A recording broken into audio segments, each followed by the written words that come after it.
चलिए प्यारे बच्चों, प्रीवियस लेक्चर में हम आपको डिफिनिट इंटीग्रेशन फिनिश किए थे। आज हम लोग पढ़ेंगे एप्लीकेशन ऑफ इंटीग्रेशन, जिसमें सबसे पहला टॉपिक आपका है एरिया, है ना। और उसमें हम लोग आज स्टडी करने जा रहे हैं एरिया अंडर द कर्व।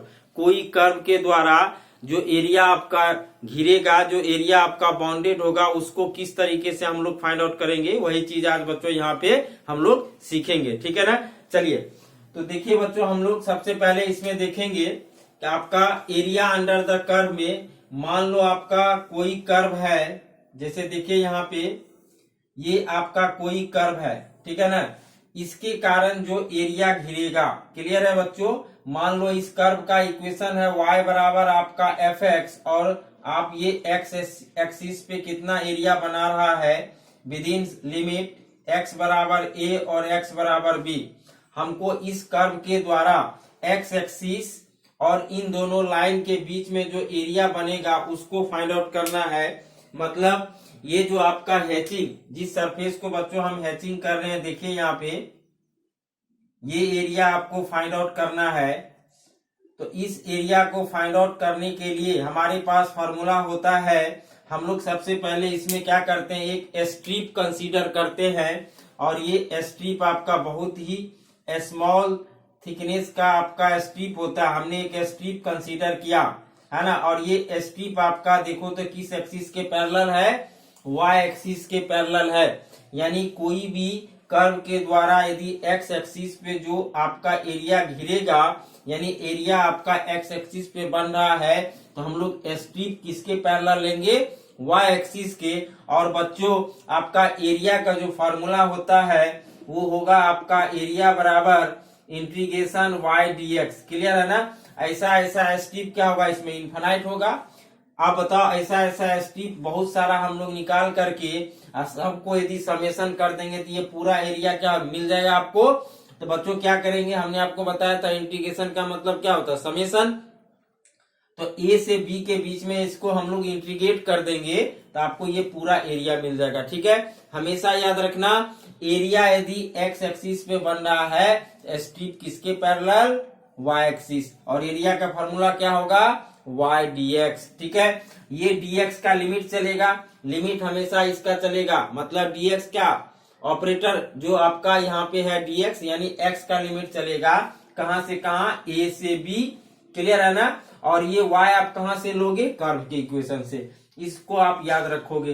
ठीक है, यदि आपका एरिया कहां पे बनेगा, एक्स एक्सिस पे। क्लियर है। उसी तरह से बच्चों हम लोग अब देखते हैं, यानी तो आप यहां पे लिख लो एक कर्व सिमेट्रिकल टू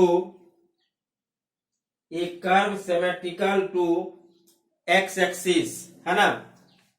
या आप लिख सकते हो एक कर्व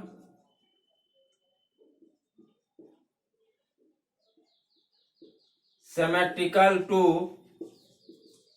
एक्स एक्सिस, है ना। उस केस में आपका एरिया का सिमेट्रिकल टू एक्स एक्सिस या सिमेट्रिकल अबाउट एक्स एक्सिस, उस केस में एरिया का फॉर्मूला बच्चों क्या होगा, ए बराबर y dx। हमेशा याद रखना। ठीक है, चलिए ये तो हो गया पहला केस। अब दूसरा केस हम लोग देखते हैं कि बच्चों आपका जब एरिया y एक्सिस पे बनेगा। ठीक है, चलिए पहले इसको आप नोट करेंगे।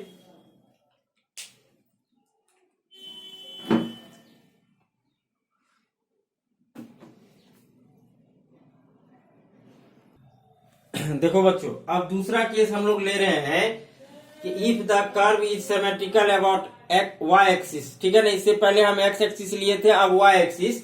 यानी यहाँ पे समझिए, मान लीजिए आपका कोई कर्व है, जैसे कि मान लो आपका ये कोई कर्व है, ये कर्व आपका y एक्सिस के अबाउट सिमेट्रिकल है। ठीक है ना।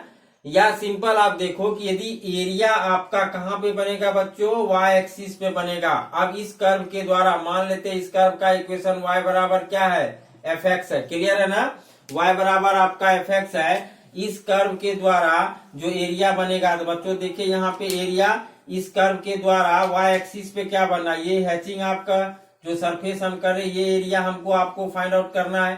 क्लियर है ना। अब यहाँ पे लिमिट लेंगे, देखिए यहाँ पे y का वैल्यू c और यहाँ का क्या हो जाएगा, y बराबर d। c और d के बीच में आपको ये एरिया फाइंड आउट करना। बताइए इस कर्व के द्वारा एरिया कहाँ बन रहा है, वाई एक्सिस पे बन रहा है बच्चों, तो हम लोग स्ट्रिप किसके पैरेलल लेंगे, एक्स एक्सिस के, हमेशा याद रखना, ठीक है। और इस केस में जो एरिया का फॉर्मूला होता है वो क्या होता है, इंटीग्रेशन एक्स डी वाई, क्या होता है, इंटीग्रेशन एक्स डी वाई। बात आई समझ में बच्चों। और आपको लिमिट किसका चलेगा, हमेशा लिमिट इसका चलेगा, यानी y का चलेगा। तो y देखिए कहां से कहां जा रहा है, c से d, लिमिट हो जाएगा c से d। और बच्चों x कहां से मिलेगा, कर्व से। यहाँ पे आपका y बराबर fx है, यहाँ से x का वैल्यू निकाल करके यहाँ पे हम लोग रख देंगे, और विद इन लिमिट c से d के बीच में यदि इसको इंटीग्रेट कर देंगे तो आपको ये हैचिंग एरिया क्या होगा बच्चों, मिल जाएगा। क्लियर है ना।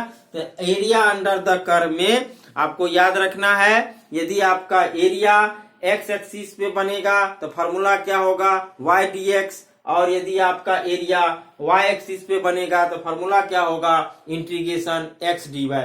ठीक है ना। चलिए बच्चों अब इसमें हम लोग कुछ एग्जांपल्स करते हैं, ठीक है।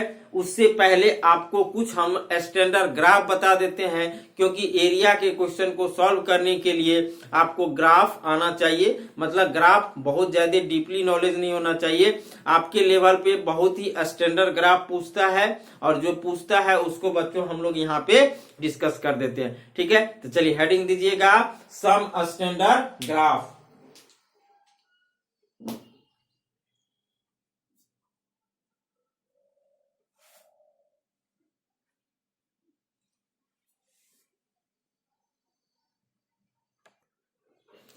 चलिए बच्चों देखिए, हम लोग कुछ स्टैंडर्ड ग्राफ, सबसे पहले हम लोग बात करते हैं, यदि कोई लाइन y बराबर mx, ये आपका स्ट्रेट लाइन का इक्वेशन है।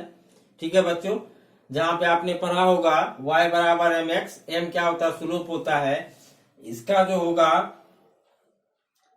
यदि ये x y एक्सिस है, x एक्सिस, और ये आपका क्या है बच्चों, आपका y एक्सिस, ये लाइन का जो आपका इक्वेशन होता है ये होता है। देखिए इसका ग्राफ ये होगा, ये y बराबर mx को, अब m का वैल्यू हम लोग चेंज करते जाएंगे, ठीक है ना। तो आपका क्या होगा, ये ग्राफ अपना इंक्लिनेशन चेंज करते चला जाएगा। तो जो भी आपका, जैसे कि मान लो एग्जांपल, यदि हम लोग y बराबर x, तो ये ऑलरेडी आपका y बराबर x जो ओरिजिन से पास करेगा, सारे के सारे ग्राफ ओरिजिन से पास करेंगे। यदि मान लो y बराबर -x कर देंगे तो ये ग्राफ ऐसा आ जाएगा। ठीक है बच्चों, ये क्या हो जाएगा, y बराबर -x का, मतलब m का वैल्यू आप बदलते जाओगे, ये ग्राफ सारे के सारे ओरिजिन से पास करेंगे। यदि मान लो, जैसे कि मान लो ये तो हो गया कि वह लाइन जो ओरिजिन से पास कर रहा है और उसका स्लोप क्या है, m है। क्लियर है ना, ये सारे आपने फर्स्ट ईयर में पढ़ा भी होगा। यदि मान लो कोई लाइन ऐसा आ गया बच्चों, यदि मान लो आपका आ गया y बराबर 2x, मान लो आपका आ गया 2x प्लस 3, ठीक है ना, आपका क्या आ गया 2x प्लस 3, ये भी एक स्ट्रेट लाइन का सिंगल डिग्री इक्वेशन है, ये भी एक स्ट्रेट लाइन का इक्वेशन है। इसको कैसे आप ड्रॉ करोगे, तो बच्चों आपने सीखा था बचपन में, जब रैखिक है ना, हम लोग स्ट्रेट लाइन का यहाँ पे x और y है ना, आपको याद आ गया होगा। यदि x का वैल्यू 0 करेंगे यहाँ पे तो y कितना निकलेगा, 3। दूसरे केस में आप y को 0 कर दो, तो जब 0 करोगे तो x का वैल्यू बच्चों कितना आएगा, देखिए यहाँ 0 करेंगे -3/2। कोई भी स्ट्रेट लाइन ड्रॉ करने के लिए आपको मिनिमम कितना पॉइंट की आवश्यकता होती है, 2 पॉइंट की आवश्यकता होती है। ठीक है, तो बच्चों अभी हम ग्राफ बता देंगे, आगे आपको एरिया में दिक्कत नहीं होगा। तो देखिए अब इस स्ट्रेट लाइन का हम लोग यदि ड्रॉ करेंगे तो सबसे पहले ये कोऑर्डिनेट एक्सिस में आपको क्या करना पड़ेगा, पॉइंट दिखाना पड़ेगा। तो पहला पॉइंट क्या मिला, 0,3। बताइए x का वैल्यू 0, y का वैल्यू 3 कहाँ होगा, मान लो तो यहाँ पे है ना 0,3। ठीक है, और दूसरा पॉइंट क्या है, -3/2, यानी x निगेटिव इधर होगा, क्या हो जाएगा बच्चों, मान लो यहाँ पे 3/2, 0। क्लियर है, कोऑर्डिनेट एक्सिस का आपको ज्ञान होगा। अब इन दोनों पॉइंट से मिलाते हुए एक लाइन हम लोग ड्रॉ कर देंगे। बच्चों देखो आपका क्या हो जाएगा, थोड़ा सा ये टेढ़ा हो गया, आप इसको ये कर लेना। ये जो आपका लाइन ड्रॉ हुआ बच्चों, ये किसका इक्वेशन है, y बराबर 2x प्लस 3 का। इस तरह से यदि कोई भी स्ट्रेट लाइन आपका आएगा आप ड्रॉ कर सकते हो। कोई भी स्ट्रेट लाइन को ड्रॉ करने के लिए मिनिमम 2 पॉइंट की आवश्यकता होती है। ठीक है बच्चों, चलिए अब हम लोग तीसरा ग्राफ देखते हैं। तीसरा ग्राफ आपका है, मान लो आपका standard circle x square plus y square बराबर ए स्क्वायर। ये किसका इक्वेशन होता है? सर्कल का। इस सर्कल का सेंटर क्या होता है बच्चों? 0 0 और रेडियस क्या होता है? ए होता है। आपने कोऑर्डिनेट में पढ़ा होगा। इसको जब हम लोग ग्राफ इसका ड्रॉ करेंगे तो बच्चों इसका ग्राफ ये होगा। क्लियर है? देखिए यहाँ पे ये होगा। आप देखिए इसका सेंटर 0 0, अब रेडियस ए है तो इस पॉइंट का कोऑर्डिनेट क्या होगा? a,0। ठीक है, यहाँ पे भी क्या हो जाएगा आपका 0,a। ठीक है, इधर क्या हो जाएगा? -a,0। और बच्चों यहाँ पे क्या हो जाएगा आपका 0,-a। ठीक है, चलिए इसको आप नोट कीजिए।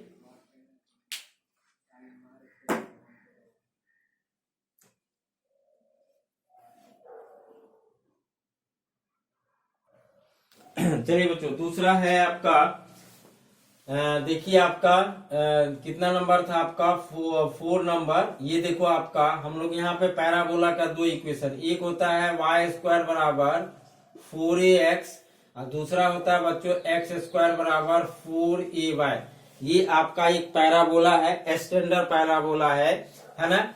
देखो इसका जो ग्राफ होता है, इसका जो ग्राफ होगा, जहां पे देखो ए दोनों पे जगह पे यहाँ पे वाई स्क्वायर बराबर 4ax और एक्स स्क्वायर बराबर 4ay, वेयर ए क्या है? कांस्टेंट है। देखो बच्चों वाई स्क्वायर बराबर 4ax, इसका ग्राफ आपका ऐसा होगा। ओहो, देखिए यहाँ पे ये ओरिजिन से पास करेगा। ठीक है ना।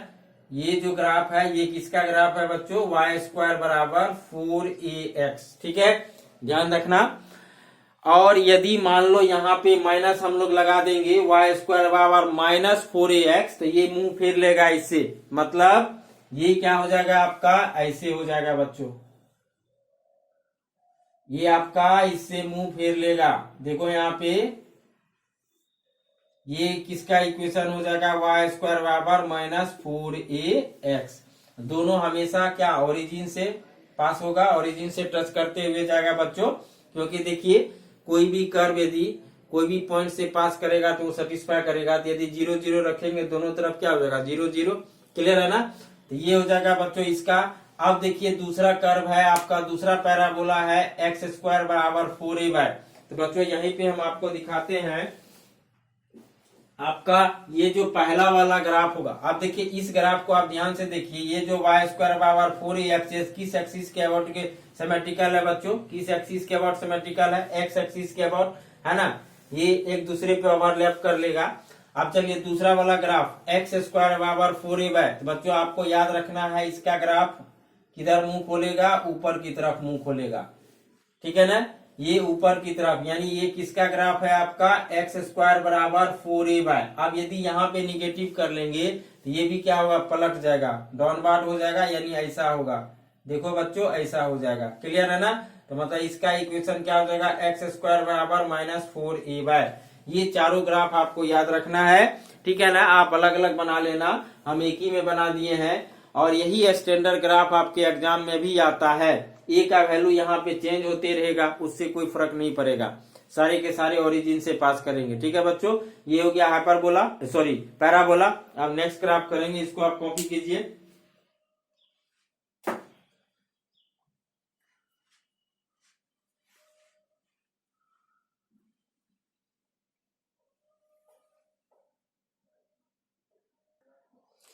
चलिए देखिए दूसरा आपका जो है स्टैंडर्ड कर्व, वो है आपका x square divided by a square. ठीक है ना, x square divided by a square plus y square divided by b square equal to क्या होगा? 1। तो बच्चों ये जो है इक्वेशन वो किसका होता है? वो इक्वेशन आपका होता है इलिप्स का। किसका आपका बच्चों इक्वेशन होता है? इलिप्स का इक्वेशन होता है, स्टैंडर्ड इलिप्स का इक्वेशन होता है। और जब इसका हम लोग ग्राफ ड्रॉ करेंगे, देखिए आपका इसका जो ग्राफ ड्रॉ होता है, ये आपका एक्स और वाई एक्सिस है। ये आपने अंडा खाया होगा, है ना, जस्ट उसी के तरह आपका कुछ इस तरीके से आपका होता है। थोड़ा सा ये ये हो गया। देखो बच्चों यहाँ पे है ना, ये एक इलिप्स का ग्राफ है ना। इस पॉइंट का कोऑर्डिनेट होगा a,0 और इस पॉइंट का कोऑर्डिनेट होगा 0,b। उसी तरह से यहाँ पे इसका कोऑर्डिनेट बच्चों क्या हो जाएगा -a,0 और इस पॉइंट का कोऑर्डिनेट क्या हो जाएगा 0,-b, है ना। ये एक स्टैंडर्ड इलिप्स का ग्राफ है, ठीक है। तो इस तरीके से जो आपके लेवल पे आता है बच्चों, जनरली यही सारे कर्व आपके लेवल पे आते हैं। बाकी यदि कुछ और एक्स्ट्रा क्वेश्चंस में देखेंगे जैसा होगा वहां पे हम डिस्कस कर देंगे आपको ग्राफ।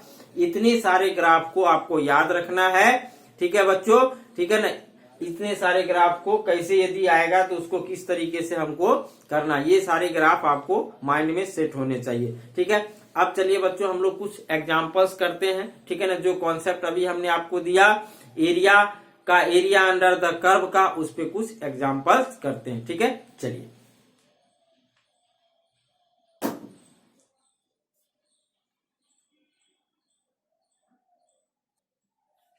चलिए देखिए बच्चों, एक सिंपल सा आपका एरिया का क्वेश्चन है। आपसे पूछा गया है find the area enclosed by the circle x² + y² equal to a², है ना। अभी जस्ट हम बताए ये एक स्टैंडर्ड सर्कल है जिसका सेंटर 0, 0 और रेडियस क्या होता है a होता है, ठीक है बच्चों। अब कह रहा है कि इस सर्कल के द्वारा जो एरिया होगा उसको फाइंड आउट करना है आपको। अब कहोगे कि सर सर्कल का एरिया तो होता है πr², यहाँ पे रेडियस क्या है a है, तो एरिया आप झट से बता दोगे क्या हो जाएगा πa²। ऐसे नहीं आंसर देना बच्चों, आपको दिखाना। यदि ये आपसे पूछा जा रहा है तो इसका मतलब है वो ये चाह रहा है कि आप इंटीग्रेशन के मदद से निकाल के बताओ कि इस सर्कल का एरिया क्या होगा πa² होगा। चलिए तो अभी जो हमने आपको कॉन्सेप्ट दिया उस कॉन्सेप्ट से बच्चों इसको सॉल्व करते हैं। तो सबसे पहले क्या करना, जो गिवन कर्व है उसको आपको पहले ड्रॉ कर लेना है। तो बच्चों देखिए, आप इसका गिवन कर्व है, अभी जस्ट हमने आपको बताया इसका क्या होगा, ये होगा आपका, देखो ये सर्कल बन गया। अब इस सर्कल, थोड़ा सा मेरा सर्कल टेढ़ा है बच्चों, आप सही कर लेना। अब इस सर्कल बन गया, ये सर्कल का इक्वेशन है x² + y² बराबर क्या a²। इस पॉइंट का बच्चों कोऑर्डिनेट क्या हो जाएगा a,0। क्लियर है ना। अब बताइए, ये आपका x एक्सिस है और ये आपका क्या है y एक्सिस है। इस सर्कल को ध्यान से देखो, ये यदि यहां से ऊपर वाला पार्ट की बात करेंगे और ये ऊपर वाला और नीचे वाला पार्ट दोनों बराबर हो जाएगा।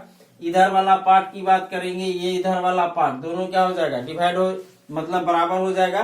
कहने का ये मतलब है बच्चों कि ये सर्कल दोनों एक्सिस के अबाउट क्या है सिमेट्रिकल है। क्लियर है ना।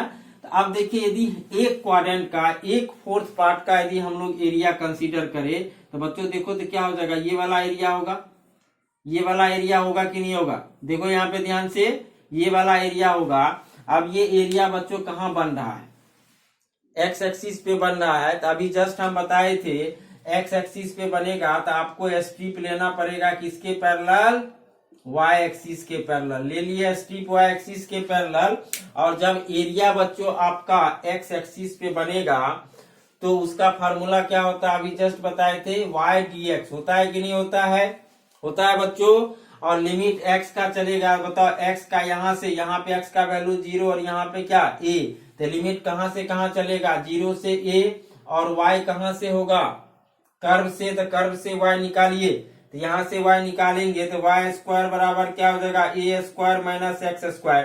यहाँ से y बराबर होगा √अंडर a² - x² होगा कि नहीं होगा बच्चों। क्लियर है। तो अब देखिए ऐसा कितना एरिया है 4, 1 2 3 4 है ना। तो यदि इसमें पूरा एरिया चाहिए सर्कल का तो ये तो हो गया एक क्वाड्रेंट का 1/4 का, इसमें 4 से गुना कर देंगे क्योंकि जितना ये होगा उतना ही ये होगा उतना ही होगा। भले फिगर में अभी हमारा बराबर नहीं दिख रहा है लेकिन होगा तो ठीक है ना। तो 4 से मल्टीप्लाई कर देंगे। अब सारे वैल्यू को बच्चों रख दो, क्या हो जाएगा 4 × 0 से a, y का वैल्यू कितना है √अंडर a² - x² dx। बस एरिया का कॉन्सेप्ट पर तो यहीं पे खत्म है ना। अब ये इंटीग्रेशन का सवाल हो गया। एक बार हम और रिपीट करते हैं, जब भी आपका सामने एरिया का क्वेश्चन आएगा सबसे पहले आप ग्राफ को ड्रॉ करो। कर लिए? उसके बाद हमने पॉइंट देखा, यहाँ पे हमको कौन सा लिमिट चाहिए ना, तो वो वाला पॉइंट पहले देख लेंगे। भाई आपका ये इसका जो ग्राफ होगा x square plus y square equal to a square का ये होगा, ये पॉइंट क्या आएगा a,0। अब देखिए हमको इस पूरे सर्कल का एरिया निकालना है। हम देख रहे हैं कि भाई एक क्वाड्रेंट का एरिया निकाल करके उसमें 4 से मल्टीप्लाई कर देंगे तो पूरा सर्कल का एरिया हो जाएगा। तो आप दिमाग लगाते कि ये एरिया कैसे निकालेंगे। तो बताइए ये कर्व है आपका, इस कर्व के द्वारा एक्स एक्सिस पे जो एरिया घिरेगा ये हैचिंग सरफेस है ना, और एक्स एक्सिस पे एरिया बन रहा है तो उसका फॉर्मूला हमने क्या बताया था, वाई डी एक्स। तो वाई डी एक्स। अब लिमिट किसका चलेगा, एक्स का, कहां से, 0 से लेकर के ए तक। ये है ना, यहां से शुरू करेंगे यहाँ पे खत्म हो जाएगा 0 से ए, ठीक है ना। और y बच्चों कहां से आएगा, कर्व से। तो कर्व से y निकाल लेंगे तो y का वैल्यू देखिए क्या हो जाएगा, √a² minus x square. Clear है? अब इसको इंटीग्रेट कर दीजिए तो आपके पास फॉर्मूला होता है बच्चों, क्या होता है, 4, ठीक है ना। इसका फॉर्मूला होता है x बाय क्या, 2 √a² minus x square plus क्या होता है, a² divided by 2 sine inverse x by a, ठीक है। और इसमें लिमिट रख देंगे कहां से कहां, 0 से a। अब रखिए यहाँ पे क्या हो जाएगा, 4 इंटू हायर लिमिट रखेंगे, ये वाला टर्म 0, और बच्चों यहाँ पे क्या हो जाएगा, a² by 2 sine inverse a by a, x के जगह पे रखेंगे तो क्या हो जाएगा 1। उसके बाद बच्चों आप लोअर लिमिट रखो, तो बताइए यहाँ पे लोअर लिमिट 0 रखेंगे, इसको 0 करेगा, और साइन इनवर्स 0 0, कहानी खत्म। देखिए तो यहाँ पे क्या हो जाएगा, ये हो जाएगा आपका 4 मल्टीप्लाई a² बाय 2, और बच्चों यहाँ पे साइन इनवर्स 1, साइन इनवर्स 1 कितना होता है, पाई बाय 2, कितना होता है। अब इसको सिंप्लीफाई कर लेंगे, ये 2 2 2 2 चला गया 4 के साथ। तो बच्चों देखिए आपका एरिया कितना आ गया, यहाँ पे ध्यान से देखिए एरिया कितना आ गया, पाई a²। क्लियर है? हो गया प्रूफ। किसी भी सर्कल जिसका रेडियस a है उसका एरिया क्या होगा, पाई a²। इस तरीके से आप सॉल्व कर सकते हो, ठीक है। चलिए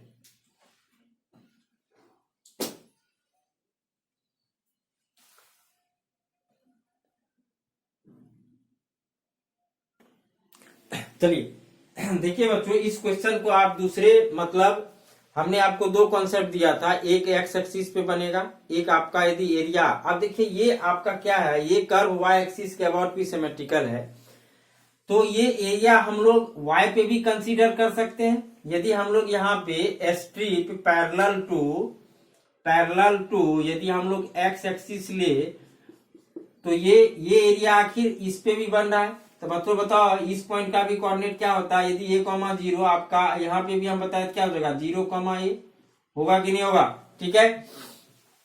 तो देखिए आप ये एरिया कहाँ पे बन रहा है बच्चों, y एक्सिस पे। तो जब एरिया y एक्सिस पे बनेगा तो फॉर्मूला हमने आपको क्या बताया था, x dy, है ना।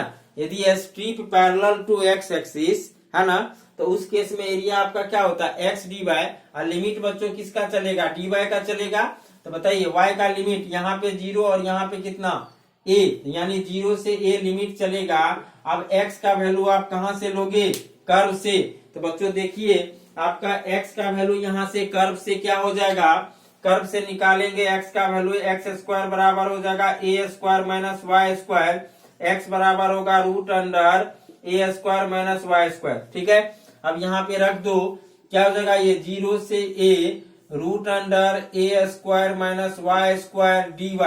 अब इसको इंटीग्रेट कर दो, तो जैसे आप इंटीग्रेट करोगे तो क्या हो जाएगा यहाँ पे, अब इसमें भी मल्टीप्लाई करेंगे 4 से, क्योंकि ऐसा कितना एरिया होगा, 4 होगा, तो क्या हो जाएगा 4। अब यहाँ पे देखिए क्या हो जाएगा, इसका सेम उसी तरीके से होगा बच्चों, क्या हो जाएगा यहाँ पे y/2 √a² minus y² plus क्या हो जाएगा a² divided by 2 sine inverse क्या होगा y/a। क्लियर है? और लिमिट रखेंगे 0 से a। अब रख दो हायर माइनस लोअर, तो आप देखो यहाँ पे क्या हो जाएगा 4, हायर रखेंगे ये 0, ये क्या हो जाएगा ए स्क्वायर बाय 2 साइन इनवर्स 1 और लोअर लिमिट रखोगे क्या हो जाएगा 0। कहानी खत्म। क्या हो जाएगा 4 into A square by 2 multiply क्या हो जाएगा पाई बाय 2। फिर से यहाँ से एरिया क्या आ जाएगा ये 2 सब चला गया पाई ए स्क्वायर। आप ये भी कॉन्सेप्ट से अल्टरनेटिव मेथड बना सकते हो एरिया यदि आपका y एक्सिस पे बनेगा। क्लियर है ना। चलिए ठीक है बच्चों, इसको भी आप नोट कीजिए। नेक्स्ट क्वेश्चन करते हैं हम लोग।